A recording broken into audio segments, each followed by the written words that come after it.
Hello guys, welcome to Hortimates. അപ്പോൾ ICIR PG entrance examination 2026ലേക്കുള്ള നിങ്ങളുടെ preparations എല്ലാം start ആയിട്ടുണ്ടാവും.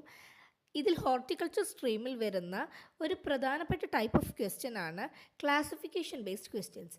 ക്ലാസിഫിക്കേഷൻ എന്ന് പറയുമ്പോൾ ഫ്രൂട്ട്സിനാണെങ്കിലും വെജിറ്റബിൾസിനാണെങ്കിലും ബേസ്ഡ് ഓൺ ഡിഫറെൻറ്റ് ക്രൈറ്റീരിയാസ് ഒരുപാട് ടൈപ്പ് ഓഫ് ക്ലാസിഫിക്കേഷൻസ് ഉണ്ട്. Today we look on to the climatic classification of fruits. Climate base ചെയ്തിട്ട് ഫ്രൂട്ട്സിനെ tropical fruits, sub tropical fruits and temperate fruits ആയിട്ട് ക്ലാസിഫൈ ചെയ്തിട്ടുണ്ട്. ടെമ്പറേറ്റ് ഫ്രൂട്ട്സ് നമുക്ക് ഓർത്തിരിക്കാൻ കുറച്ച് കമ്പാരിറ്റീവ്ലി എളുപ്പമായിരിക്കും compared to the tropical and sub tropical. The temperate fruits include almond, apple, apricot, kiwi, peach, pear etcetera.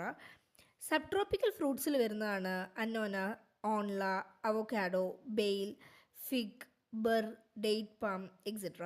And tropical ഫ്രൂട്ട്സിലാണ് banana, cashewnut, guava, mango, papaya, pineapple, sapota ഇതെല്ലാം വരുന്നത്.